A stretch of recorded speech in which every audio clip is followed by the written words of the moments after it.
mengapa penting sekali mempelajari kitab Wahyu pasal 2 dan pasal 3? Mengapa penting sekali?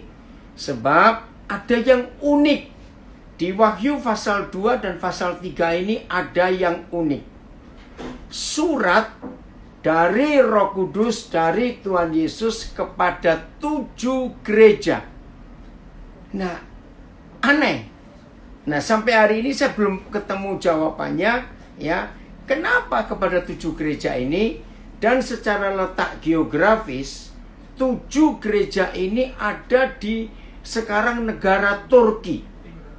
Dulu itu di Kekaisaran, ya, Bizantium, sebelumnya juga. Nah, ini yang unik sekali. Kenapa 7 gereja itu bisa berkumpul di satu daerah waktu itu? Nah, ada seorang hamba Tuhan namanya Sam Five dari Amerika. Ya, selama ini baru dia yang saya pernah tahu dia menulis. Ini tahun 70-an yang lalu. Ya, judul bukunya sudah nggak dicetak lagi. Saya nggak tahu itu. Kira-kira di antara teman-teman saya yang generasi tahun 70-an jadi hamba Tuhan, ada yang masih punya nggak? Ya, karena itu bukan buku cetak khusus seperti stensil zaman itu. Nah, judulnya menarik, disebut Perjalanan Gereja Tuhan.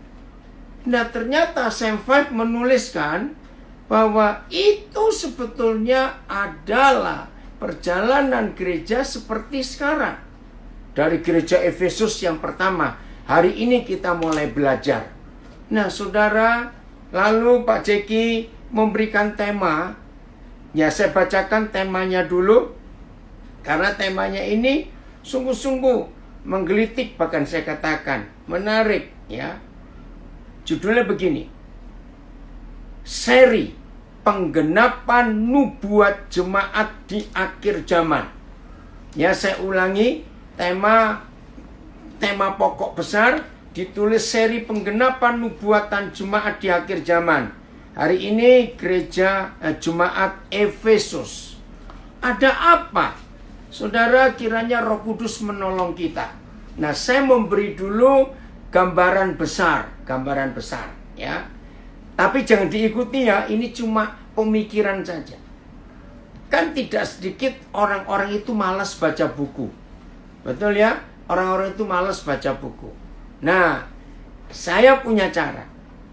Supaya kita tertarik kalau baca buku itu, ya, lihat paragraf terakhir. Ya, lihat paragraf terakhir. Kalau kita bisa membaca dan mengerti paragraf terakhir atau chapter terakhir di buku itu, maka kita sudah punya gambaran besar. Nah, saudara, untuk mengetahui seluruh rencana Tuhan dari kekekalan sampai kekekalan, maka kitab Wahyu harus jadi sasaran kita. Kenapa? Karena itu kitab terakhir. Nah, tapi sayangnya, maaf, saya tidak merendahkan atau tidak menghakimi, tidak. Sebagian besar murid-murid Tuhan Yesus, apalagi anak-anak muda, itu kalau diajak belajar kitab Wahyu, mereka ketakutan. Betul tidak? Rata-rata begitu. Nah, saya menyelidiki kenapa bisa ketakutan itu, kenapa? Ternyata memang, salah dari beberapa pengkhotbah kalau memberitakan kitab Wahyu, itu isinya hanya yang nakut-nakutin. Contohnya khotbah tentang aniaya, tentang binatang yang keluar dari dalam bumi, ya, tentang kuda hitam, ya, tentang kuda merah, kuda hijau, ungu, macam-macam lagi. Nah, jadi orang takut. Nah, padahal kitab Wahyu itu sangat luar biasa. Tentang malapetaka, betul. Itu memang ada. Dan sekarang sudah terjadi beberapa itu. Tapi di balik semuanya tentang kitab Wahyu, saudara catat, saudara dengar. di balik semuanya tentang kitab Wahyu itu, justru ada sebuah pengharapan. Ya, lagi sekali, sebuah pengharapan yang luar biasa tentang akhir zaman ini. Nah, seharusnya ini yang harus diberitakan oleh gereja, supaya orang itu punya harapan. Nah, maaf, hampir saya tidak pernah bicara tentang kitab Wahyu itu dalam hal yang nakut-nakuti, hal yang mengerikan, ya, enggak. Saya memberitakan hal yang positif. Kenapa? Karena hal yang negatif sudah dikalahkan oleh Tuhan Yesus. Nah, hal yang negatif, hal yang positif ini yang kita harus tahu. Nah, saya akan tunjukkan 3 ayat dulu. Kalau saudara mengetahui 3 ayat ini, maka saudara akan kagum dan jadi suka mempelajari kitab Wahyu. Lihat, yang pertama, Wahyu 5 ayat yang ke-10. Wahyu 5 ayat yang ke-10. Oh, saudara, kalau kita tahu nubuatan ini, senang sekali. Ya, ada apa di kitab Wahyu? Wahyu 5 ayat yang ke-10. Dan engkau telah membuat mereka itu adalah kita, menjadi suatu kerajaan. Nah, coba saya ingin cari terjemahan yang lain, karena kata kerajaan ini tidak tepat.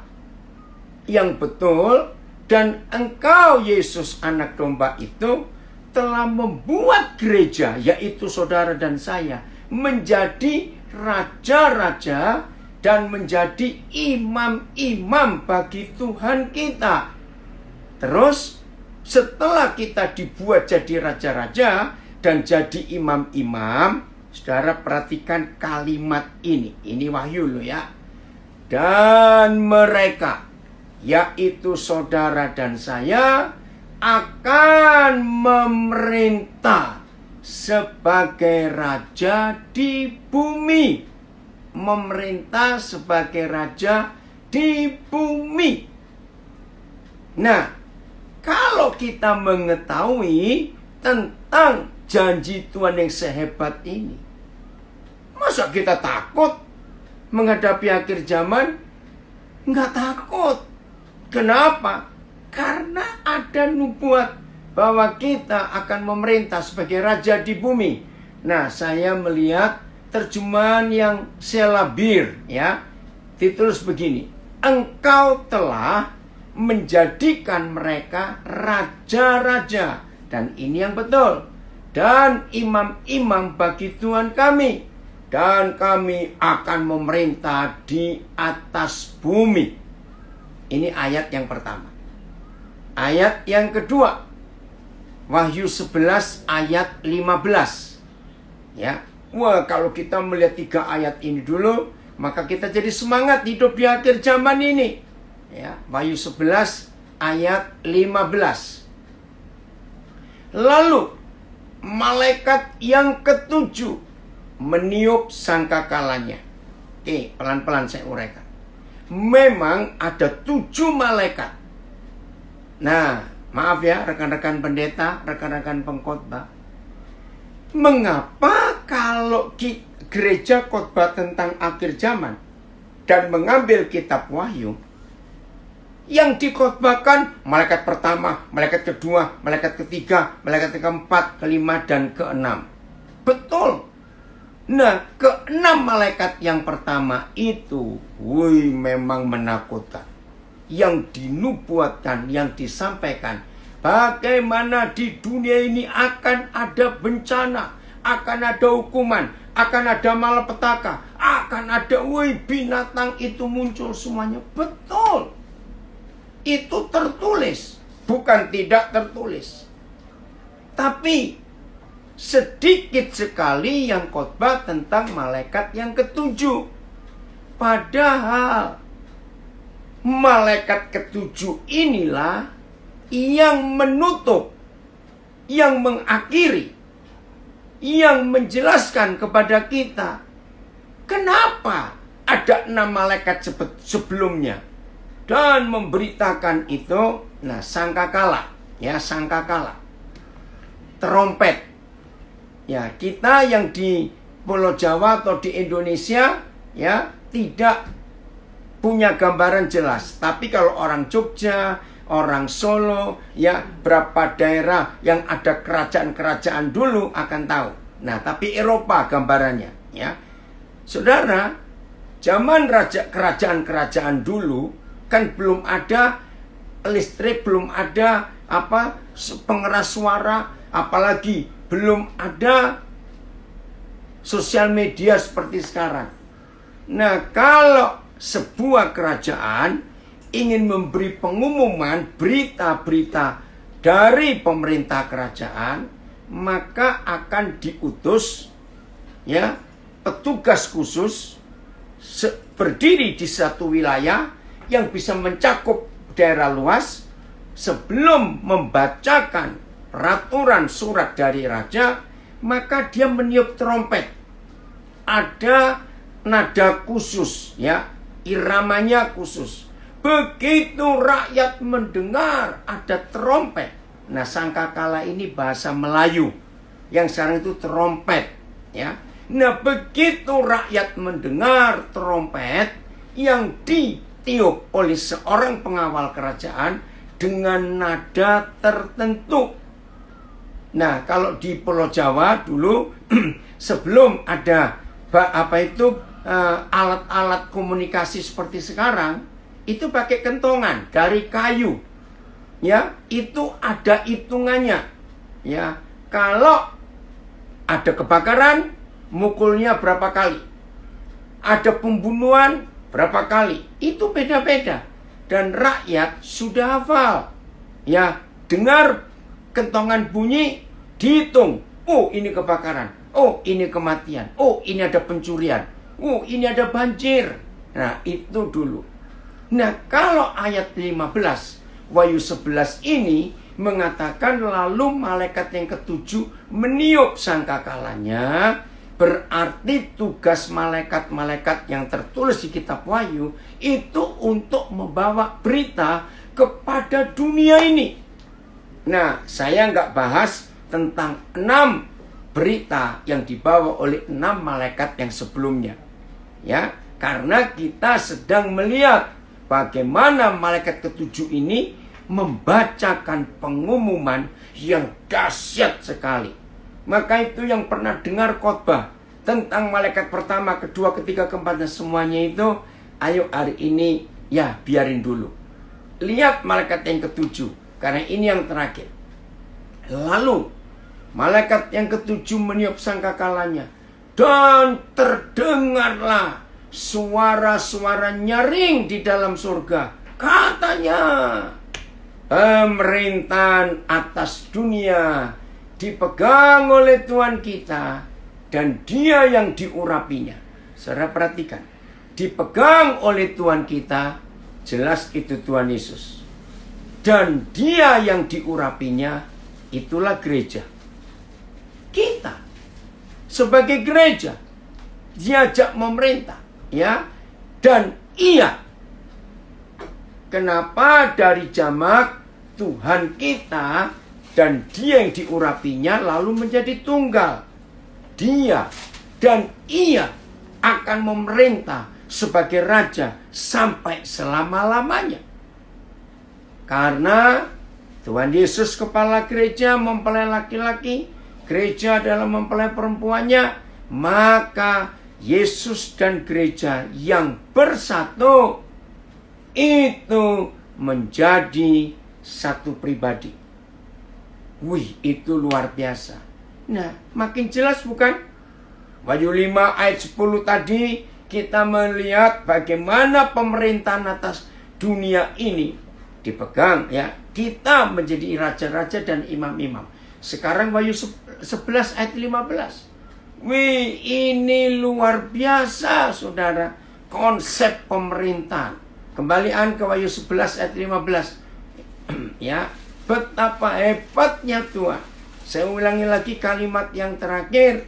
Dan Ia akan memerintah sebagai raja. Nggak untuk sekian bulan, sekian tahun, tapi untuk selama-lamanya. Sudah 2 ayat. Sekarang ayat yang ketiga. Wahyu 19. Ya, ayat yang ke-16. Wahyu 19 ayat yang ke-16. Begini kata Tuhan. Oke. Dan pada jubahnya dan pahanya tertulis suatu nama, yaitu, wih, ini luar biasa, Raja segala raja dan Tuhan di atas segala Tuhan, the King of Kings and the Lord of Lords. Saudara perhatikan, pada jubahnya, jubah jelas, nama-nama itu kan ada di baju, di dada. Tapi yang menarik, kenapa di paha juga ada namanya? Nah, saudara, supaya dipercepat, kaki atau paha itu nggak umum kalau dituliskan nama. Tapi karena gereja adalah tubuh Tuhan Yesus dan kita adalah tubuhnya dan kita juga kakinya, maka gereja itu yang punya otoritas. Jadi nggak cuma di jubah, tapi di kaki juga ada otoritas yang luar biasa yang Tuhan sediakan. Nah, selama ini gereja-gereja Pentakosta, gereja-gereja karismatik sudah terbiasa, ya, kalau pas puji-pujian lalu kita meneriakkan, mari saudara kita teriakan berapa kali, Yesus itu Raja segala raja, Tuhan di atas segala Tuhan. Betul, saudara, satu-satunya ayat dalam seluruh Alkitab yang memberitahu kita pangkatnya Tuhan Yesus itu rajanya raja-raja dan Tuhannya Tuhan-Tuhan yang lain, itu hanya ditulis di Wahyu 19 ayat 16 ini. Dan kapan itu terjadi? Coba lihat ayat yang ke-6. Kapan? Jadi Wahyu 19 ayat 6 sampai 16 itu satu perikop, ya. Ayat 6, Wahyu 19 ayat 6. Yang pakai, ya, 19 ayat yang ke-6. Judulnya kita lihat. Nah, lihat itu, ya. Perjamuan kawin anak domba. Berarti Yesus Kristus Tuhan bisa punya otoritas dan pangkat raja segala raja dan Tuhan segala Tuhan ketika Dia bersatu dengan gerejanya, dengan tubuhnya. Nah, itulah hari perkawinan anak domba. Nah, inilah, ya, saya ulangi, inilah konsep kitab Wahyu. Ini baru 3 ayat. Ada berapa ayat yang lain, tapi saya tidak bahas. Saudara bayangkan betapa indahnya kitab Wahyu ini. Maka itu saya tadi berikan contoh. Kalau saudara dapat buku tebal lagi, ya, nah caranya baca dulu chapter terakhirnya, paragraf terakhir, ya, bagian terakhir dari buku itu, supaya saudara punya gambaran. Oh, begini. Nah, ini dia. Nah, Wahyu, kitab Wahyu itulah bagian terakhir dari semua rencana Tuhan. Maka itu jangan cuma lihat yang mengerikan dan menakutkan saja. Mari kita melihat yang luar biasa. Ada janji-janji Tuhan yang hebat. Oke, sekarang kita kembali ke Wahyu pasal 2. Nah, yang menarik, saudara, dari setiap surat kepada 7 gereja itu selalu ada kalimat yang sama. Barang siapa menang. Ya, saya tunjukkan dulu ayat 7. Ya, ayat 7. Wahyu pasal 2 ayat 7. Oh ya betul, ayat 7. Maaf ya, bagian terakhir. Sudah? Siapa bertelinga, hendaklah ia mendengarkan apa yang dikatakan Roh kepada jemaat-jemaat. Nah, ini loh kata kuncinya. Barang siapa menang. Ya, terus Erik, ayat yang ke-11. Ini kepada jemaat Smyrna. Ayat yang ke-11. Ya. Siapa yang bertelinga, hendaklah ia mendengarkan apa yang dikatakan Roh kepada jemaat-jemaat. Barang siapa menang. Ya. Terus ayat yang ke-17. Ya, ayat yang ke-17.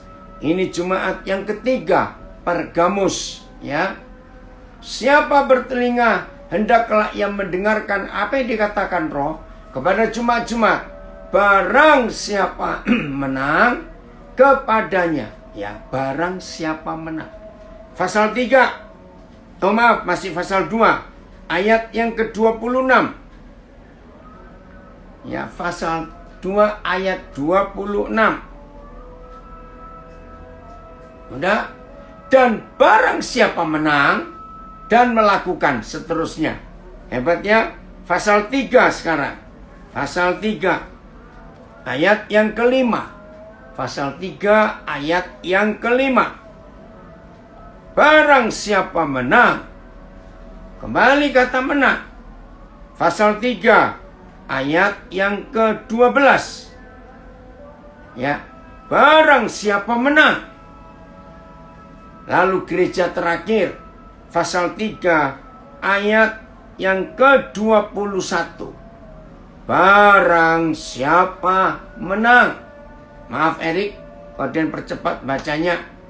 Saudara, kalau kita mendengar sebuah janji yang selalu didahului dengan kalimat barang siapa menang, barang siapa menang. Ayo jujur.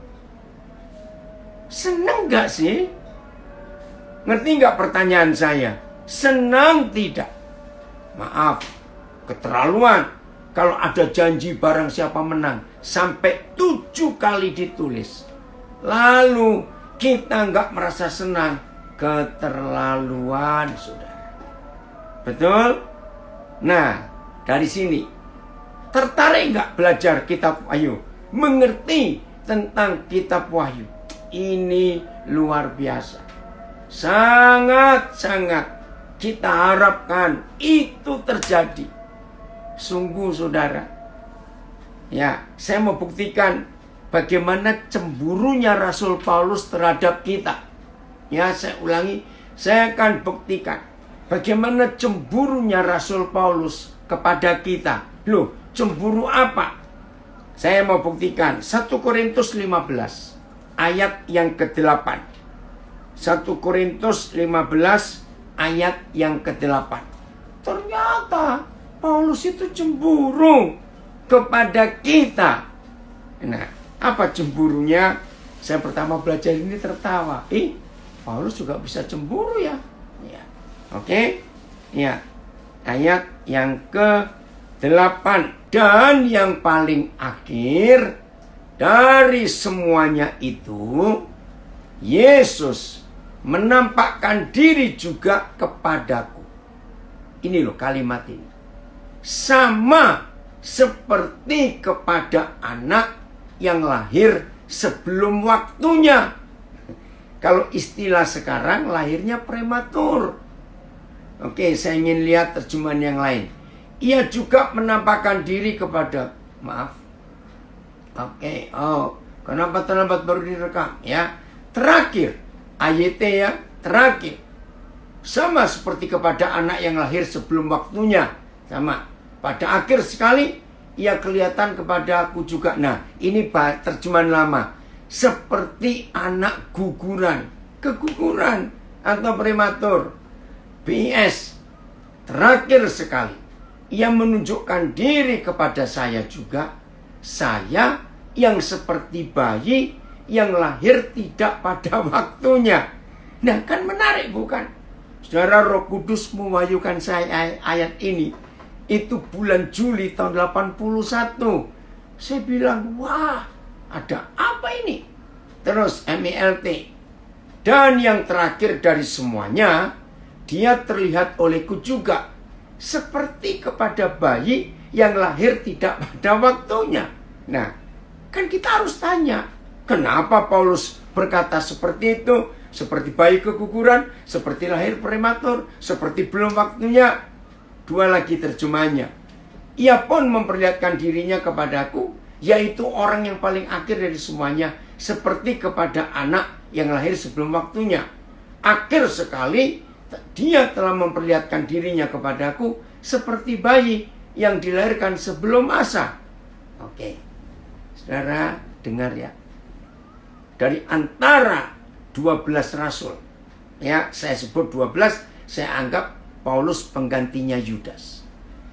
Dari 12 rasul ini, ternyata Paulus adalah satu-satunya murid Tuhan Yesus yang paling banyak dapat pewahyuan tentang gereja di akhir zaman.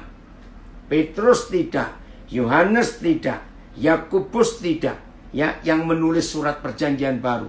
Tapi Paulus ini menulis dengan hal yang luar biasa tentang akhir zaman. Wih, banyak sekali ya dalam 14 suratnya, bukunya Paulus. Jadi kitab Roma sampai kitab Ibrani itu 14 kitab tulisan Paulus.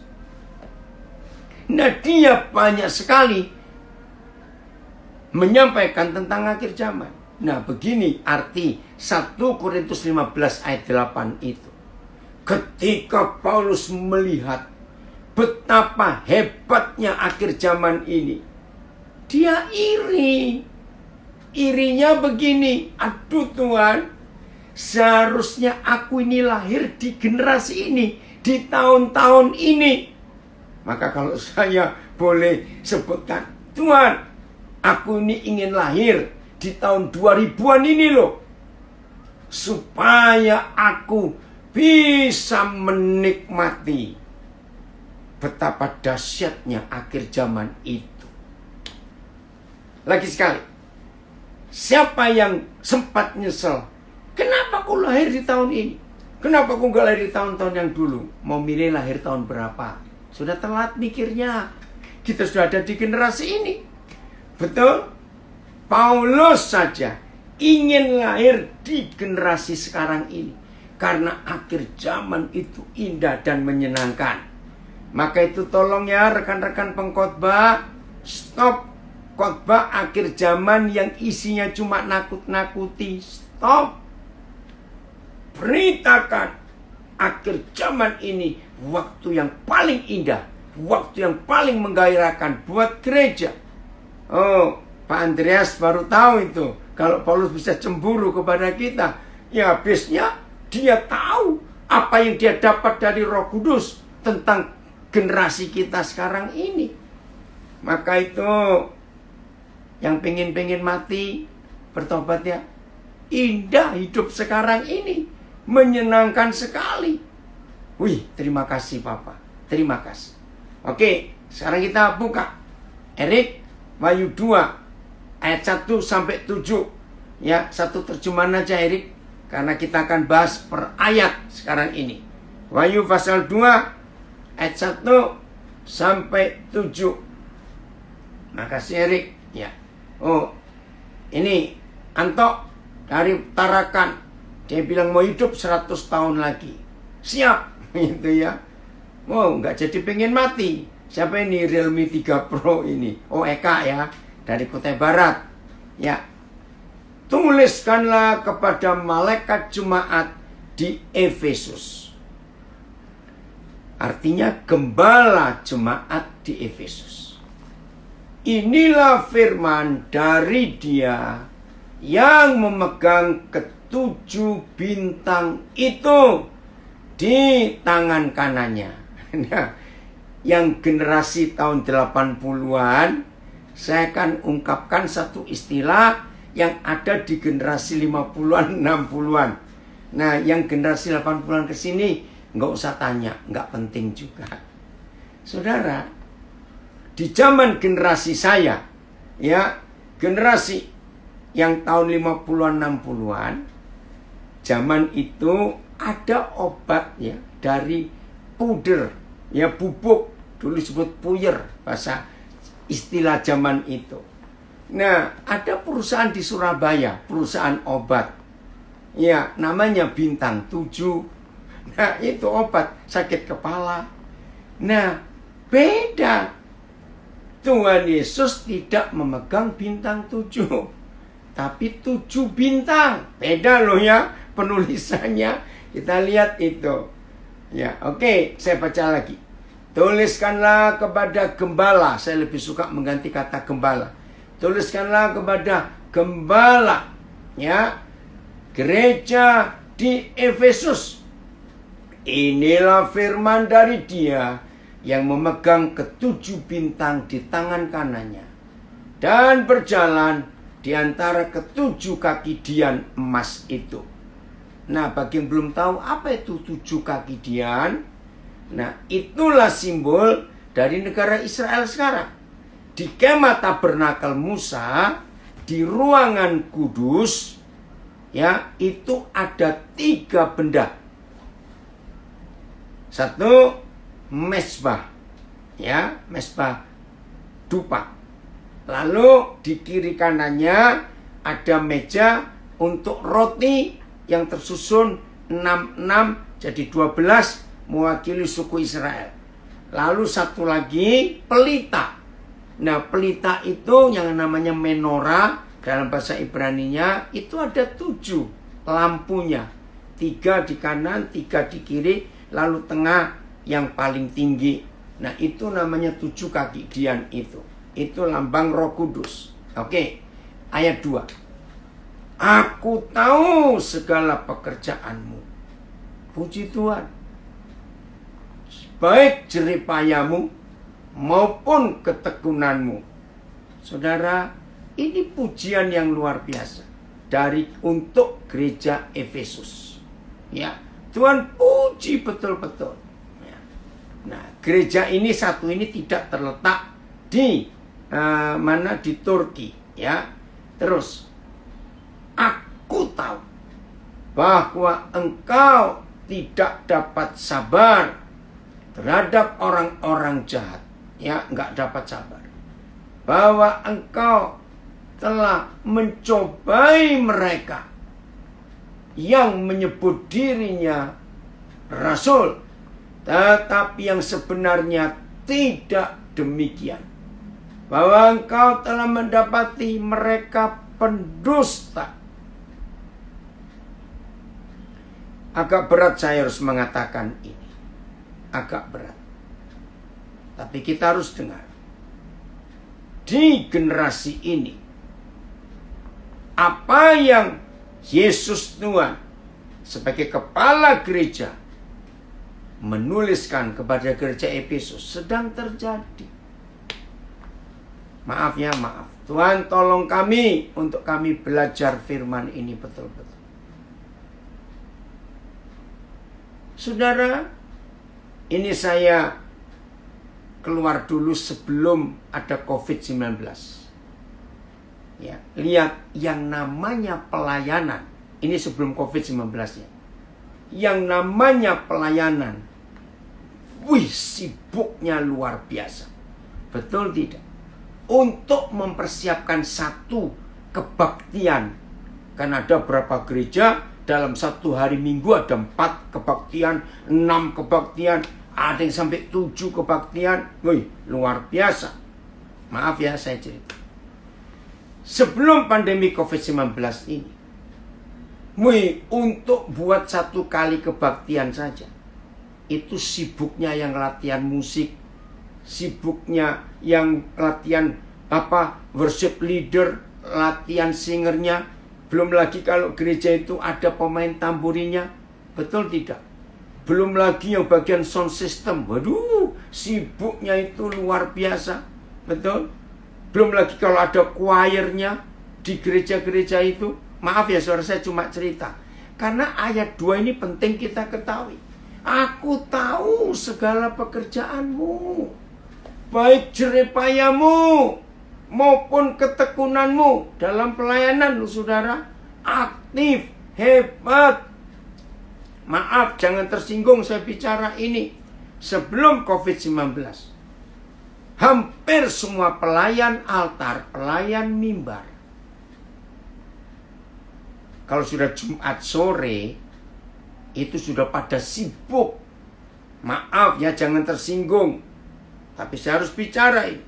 Sibuk apa para pelayan altar itu? Sibuk cari baju seragam, jas apa, warna apa. Maaf, itu Jumat sore sudah sibuknya begitu.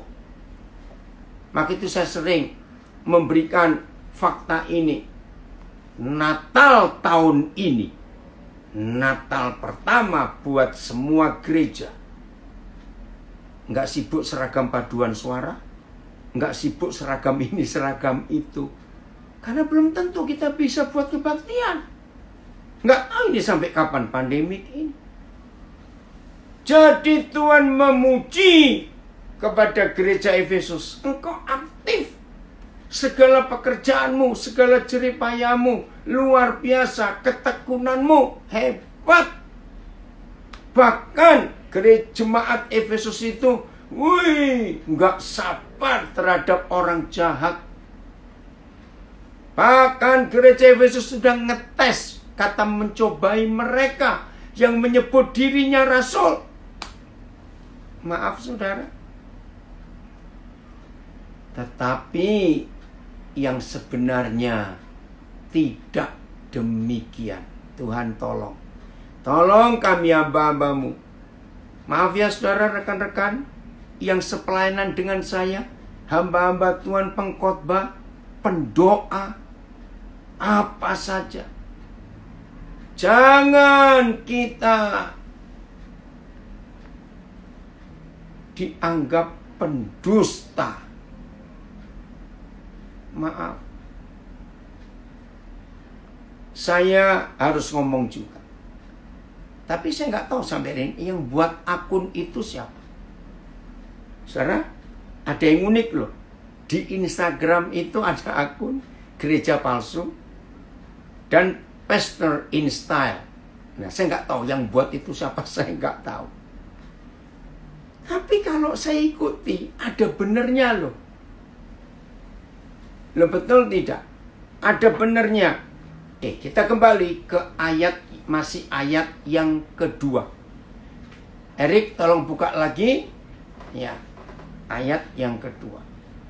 Ya, ini perlu perhatian khusus untuk gereja akhir zaman.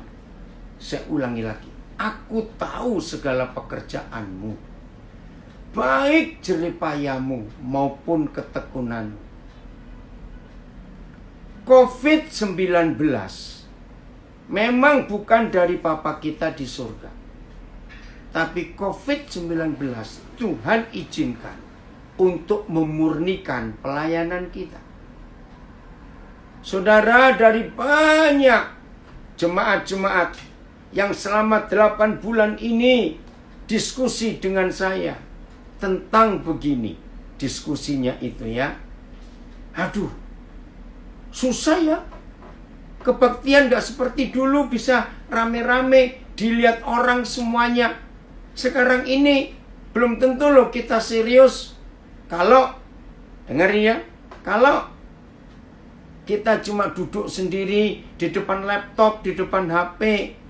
Nah, justru di situ ujiannya. Kita serius atau tidak. Kalau kita kelihatan semangat dalam mencari Tuhan karena orang banyak, maaf loh saudara, kita belum teruji. Justru di masa seperti ini waktu kita sendiri.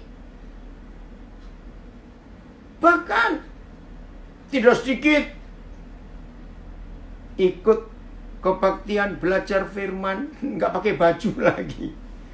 Nggak ada yang tahu, nggak apa-apa. Tuhan nggak ngelihat itu. Saudara, inilah ujiannya. Maka itu, sekalipun kelihatan aktif, kelihatan serius, ya, sepertinya melayani Tuhan. Kalimat terakhir itu loh. Tetapi yang sebenarnya, Tuhan tolong kami. Tetapi yang sebenarnya tidak demikian. Bahwa engkau telah mendapati mereka pendusta. Betapa ngerinya. Kalau begitu hebat pelayanan kita, ternyata kita ini pendusta. Ayo lebih baik hari ini kita bertobat. Nah, gereja Efesus itu luar biasa.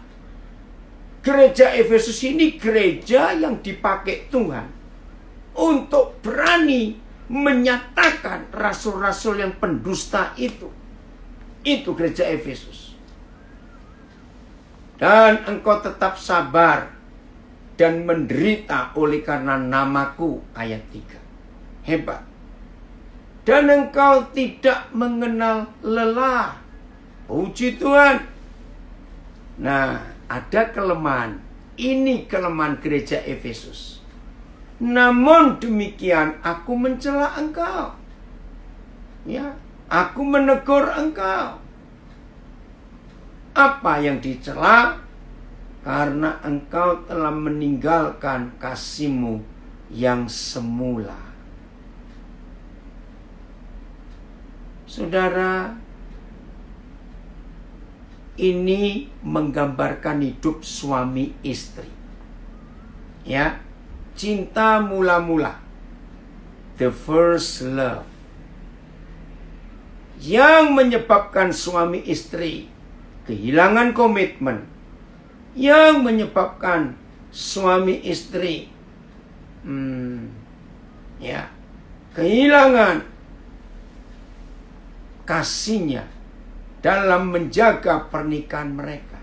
Ternyata kasih yang mula-mula ini hebat sekali. Nah, hubungan kita dengan Tuhan Yesus kan hubungan kepala dengan tubuh, yang artinya hubungan suami istri. Bagaimana? Saya percaya semua kita pernah mengalami kasih yang mula-mula. Pertama kali kita jumpa Tuhan Yesus, wih, akan menggebu-gebu begitu ya. Wah, semangatnya luar biasa. Nah, menurut surat dari Gembala Agung kepada gereja Efesus, ini teguran yang pertama. Kamu kehilangan kasih yang mula-mula. The first love itu. Akhir bulan yang lalu, puji Tuhan, Pak Filipus jatuh cinta sejuta rasanya. Ya, akhir bulan yang lalu, ada rekan-rekan saya di Surabaya. Ya, sudah lama, karena saya sudah jarang ke Surabaya, nggak ketemu. Nah, mereka-mereka ini yang dari tahun 70-an, 80-an awal itu sama-sama saya pelayanan. Ya, mereka itu bukan full timer, rata-rata pengusaha. Lalu mereka telepon saya, Koden, kami itu ingin belajar dari Koden, maaf ya. Bahkan mereka minta saya yang cari tema. Kan lucu. Saya diundang untuk sharing, untuk khotbah, suruh cari tema lagi. Begini permintaan mereka. Apa yang menyebabkan Koden? Itu mereka berkata, tetap semangat, tetap berapi-api sampai hari ini. Saudara yang belum tahu, saya hanya bersaksi. Bulan Agustus yang lalu, saya mensyukuri 48 tahun saya menjadi hamba Tuhan. Waktu mereka tahu, mereka lebih kaget. Ya udah, ayo kita sharing. Nah, saudara, itu anugerah Tuhan yang luar biasa. Tuhan menjaga, Tuhan menolong. Ada banyak tantangan, ada banyak jerat iblis yang selama saya melayani ini. Tapi puji Tuhan, Dia setia. Nah, maka itu betul, Philip dari Florida, jaga kasih mula-mula, the first love itu, jaga. Makasih Anto dari Tarakan komen. Ayo saudara, jangan kehilangan kasih yang mula-mula kepada Tuhan Yesus Kristus. Jangan. Inilah yang Tuhan rindukan. Puji Tuhan, hari ini saya baptis, diizinkan Tuhan, anak saya minta untuk baptis salah satu anak saya hari ini. Puji Tuhan. Dan biarlah kasih yang mula-mula itu tetap ada dalam kehidupan kita sampai Yesus datang kembali. Lanjut Erik ayat 4, Wahyu pasal 2. Ayat yang keempat.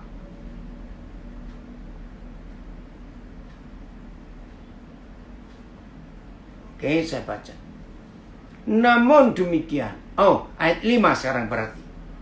Sebab itu, ingatlah betapa dalamnya engkau telah jatuh. Nah, ini gereja aktif, gereja tekun, gereja yang luar biasa pengorbanannya. Tapi ternyata mereka kehilangan kasih yang mula-mula. Maka itu Tuhan Yesus negur betapa dalamnya engkau telah jatuh. Tuhan tolong kami. Bertobatlah. Puji Tuhan. Kalau Dia masih memberi kesempatan kita, bertobatlah. Dan lakukan lagi apa yang semula engkau lakukan. Jadi diingatkan lagi waktu semula. Saudara, 3 tahun yang lalu kami ada reuni. Ya, reuni ini unik. Tahun 70-an akhir sampai 80-an awal. Itu antara tahun 78 sampai tahun 83. Ya, itu ada kegerakan yang luar biasa di Surabaya. Dipimpin oleh almarhum Yeremia Rim. Nah, saya istilahnya asistennya. Saya harap ada beberapa saudara yang masih ada, karena sudah ada beberapa rekan-rekan kami yang segenerasi tahun itu sudah dipanggil Tuhan. Nah, yang masih ada. Nah, 3 tahun yang lalu mereka minta untuk kumpul. Ya, berarti untuk mensyukuri 45 tahun. Ya, kegerakan roh itu terjadi. Puji Tuhan. Saudara, kami nostalgia, kami cerita. Aduh, sudah tanya cucu berapa, masih pelayanan tidak. Sudah mulai, macam-macam. Nah, salah satu yang kami bahas dalam reuni itu, dalam pertemuan itu adalah belajar. Kenapa yang ini bisa jatuh? Kenapa yang itu bisa tetap setia? Kenapa yang ini bisa begini? Lalu masing-masing kami saling merendahkan hati. Nah, Efesus, gereja Efesus ini yang kami jadikan bahan. Ternyata semua kami yang selama 45 tahun ini tetap dipercaya oleh Tuhan Yesus ada dalam pelayanan, yaitu kita yang tetap bisa mempertahankan kasih yang mula-mula itu. Bahkan salah satu kami bahas seorang teman kami. Waktu itu 45 tahun yang lalu semua kami belum menikah, masih remaja, masih pemuda. Ada yang punya pelayanan kesembuhan yang hebat, saudara. Pokoknya hebat. Khotbahnya nggak pernah panjang, pendek. Tapi kalau menyembuhkan orang sakit, ini luar biasa. Habis pelayanannya karena dia salah menikah. Nah, dalam reuni itu kami saling tanya, yang itu di mana? Yang ini di mana? Semuanya terbongkar. Nah, satu ini, iya ya, karena salah menikah. Kita nggak menuduh, tapi kami saling ingatkan. Maka itu ayo kita ingatkan anak-anak kita ya, cucu-cucu kita. Ya, karena kami sudah 45 tahun dalam pelayanan itu. Nah, yang unik begini, ini kesaksian. Lalu mereka tanya, lalu bedanya mereka dengan kita, dengan generasi sekarang itu apa? Mengapa nggak sesemangat yang generasi dulu itu? Oh, ada yang bilang, Lili, ya begini saya jawab. Maaf ya saudara. Setelah melewati tahun 90 pertengahan, 95 ya. Saudara, maka semua pelayanan itu ada persembahannya. Nah, duit ini yang merusak. Zaman kami dulu nggak mikir persembahan. Lalu kami saling tertawa. Ayo, siapa masih ingat yang pernah jual sepeda untuk buat KKR? Betul saudara. Dulu belum punya motor kami ini, pakai sepeda. Hanya 1-2 orang yang punya sepeda motor. Yang lain pakai sepeda. Dijual saudara untuk pelayanan. Aduh, waktu itu ya, zaman itu pemain musik tidak ada persembahan. Pemimpin pujian gak ada persembahan. Guru sekolah minggu gak ada persembahan. Zaman itu yang dapat PK itu hanya pengkhotbah. Tapi gereja dirusak, maaf, oleh uang. Sehingga semua dihitung. Saya masih ingat ya, begini kalimatnya. Ini gara-gara pendeta dari Amerika. Nggak bisa. Kita harus profesional. Kita harus profesional. Saya mikir, apanya profesional? Ternyata dalam sistem Amerika, profesional itu dinilai dengan uang. Harus dong. Nah, sejak itu rusak sampai hari ini. Maka itu saya percaya, kasih yang mula-mula itu rusak setelah apa-apa dinilai dengan uang. Yang belum setuju, jangan jawab dulu, tapi mikir. Serius. Ampuni kami Tuhan. Maka itu teguran di akhir zaman untuk gereja Efesus. Bertobatlah, karena kejatuhanmu sangat dalam.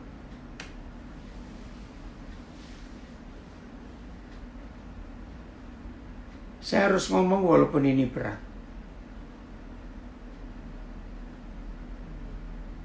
Kita harus berterima kasih pada COVID-19.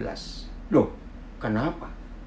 Hari ini sore tadi ini loh, 3 jam ini ada 3 anak saya dinyatakan positif COVID. 1 dari Papua, ada di Sentani, padahal dia itu harus menjalani operasi, tapi di swab tiba-tiba positif. Ya udah, sekarang karantina mandiri. Itu tim pesat yang di Sentani.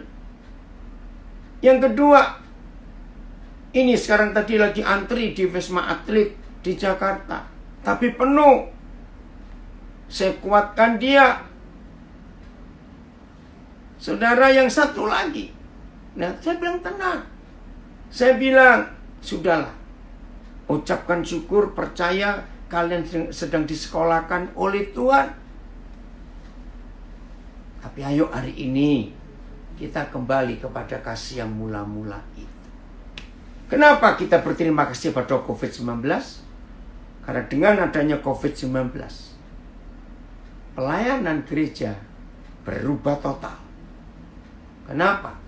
Karena mimbar atau panggung sudah nggak laku lagi di masa COVID-19. Semuanya pelayanan pribadi. Betul tidak? Nah, ini betul, Van dimurnikan. Panggilan Tuhan atas kita dimurnikan. Erik, kembali ke Wahyu 2 ayat yang ke-5.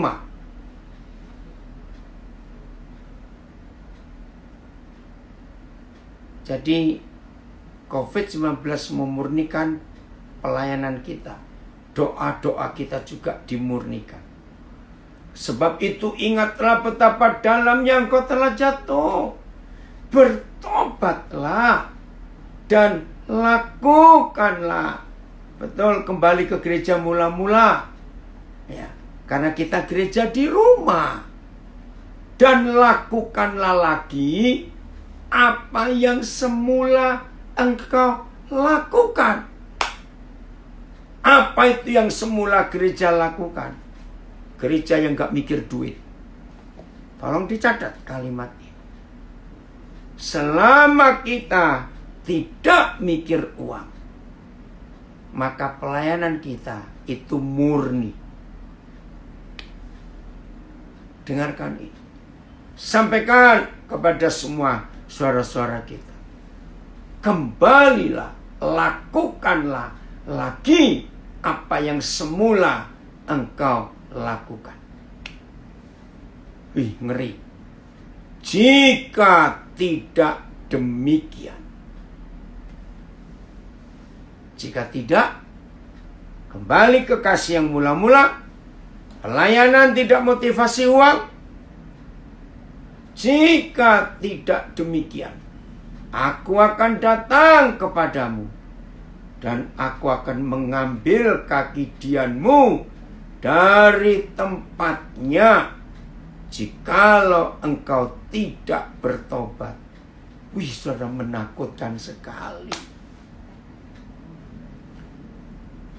Bayangkan, tempat ruang kudus, gini ya, kemah sembahyang yang dibangun oleh Musa itu ada 3 ruangan. Satu halaman di luar, ya, ada 2 benda, mezbah bakaran dan kolam basuhan. Itu terbuka open air. Lalu ruang kedua namanya ruang kudus, ya, ruang kudus yang ada 3 benda, meja, ada roti 66 tumpuk. Lalu ada mezbah dari emas untuk bakar dupa. Dan ada lampu yang 7 itu kaki dia. Nah, kalau lampu itu diambil, ya, kalau lampu itu diambil, gelap, saudara. Karena nggak ada penerang lagi. Oh, ini luar biasa ngeri, saudara. Aku akan ambil kaki Dian itu daripadamu, dari tempatnya, jikalau engkau tidak bertobat. Sudah menjelang akhir November loh sekarang, saudara. Berarti tinggal sebulan lagi tahun ini habis. Kita nggak tahu tahun 2021 COVID ini masih ada atau tidak. Kita tidak tahu.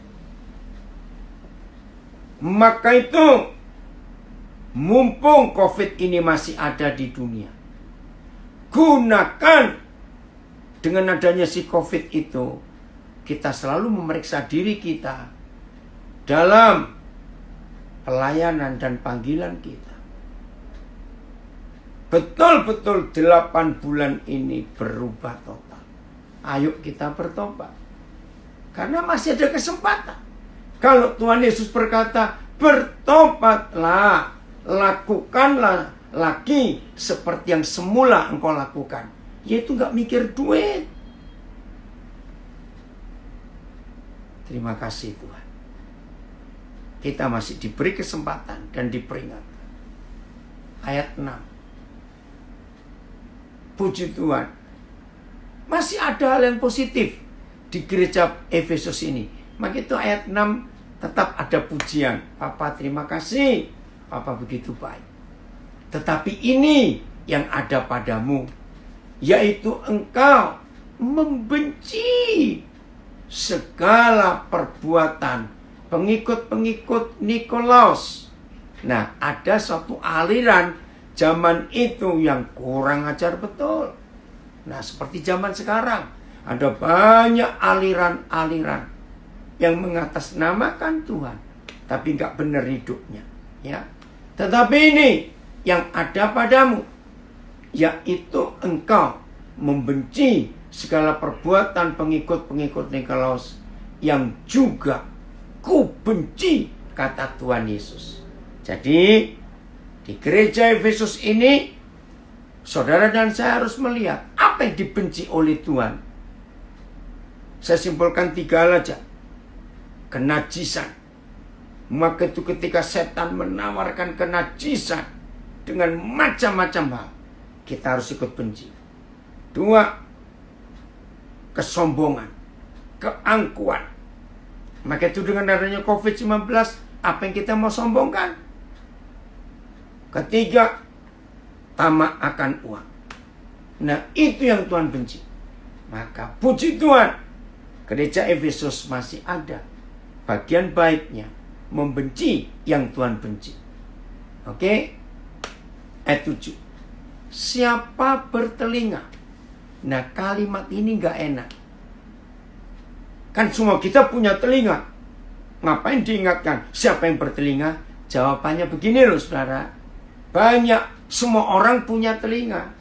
Tapi tidak semua telinga dipakai untuk mendengar yang benar dan yang baik. Betul? Buktinya, lihat sosial media. Lihat kementerian kita. Itu kadang-kadang saya itu bingung. Ternyata, saudara, lihat. Apa itu? Ternyata yang didapati di sosial media hampir 70% lebih yang disukai oleh pengguna sosial media itu yang hoax, ya berita-berita palsu. Buktinya lihat Indonesia sampai geger seperti ini. Nah, maka itu kalau kita bertelinga, milih ya yang benar. Jangan asal fake news, betul. Jangan berita-berita palsu, berita bohong yang disukai. Nah, itu nggak punya telinga yang baik. Siapa bertelinga hendaklah yang mendengarkan apa yang dikatakan Roh kepada gereja-gereja. Barang siapa menang, dia akan kuberi makan dari pohon kehidupan yang ada di Taman Firdaus Tuhan. Haleluya. Nah, ingat, di Taman Eden ada 2 pohon. 1 pohon kehidupan, 2 pohon pengetahuan baik dan jahat. Sayang, manusia memilih yang salah. Tapi puji Tuhan, ternyata di akhir zaman, di gereja yang pertama, Tuhan sebutkan, dari 7 gereja itu, Tuhan menjanjikan, haleluya, bahwa saudara dan saya yang menang. Menang terhadap apa? Terhadap kenajisan, terhadap ketamakan, kesombongan, keuangan, terhadap kesombongan, ingin pujian. Maka itu saya ulangi lagi, selama COVID-19, semua kita kerjakan di rumah, work from home. Ternyata pelayanan juga dari rumah. Kita nggak haus pujian, tidak. Uang juga sudah. Mau bagaimana lagi kondisi seperti ini? Begitu pula kenajisan, kita harus jaga itu. Inilah kitab surat kepada jemaat di Efesus. Mari masing-masing kita memeriksa diri. Ya. Mari masing-masing kita merendahkan hati kita untuk hidup dengan benar di akhir zaman ini. Terima kasih Tuhan Yesus. Terima kasih Roh Kudus. Ini luar biasa. Oke? Tuhan Yesus memberkati kita semuanya.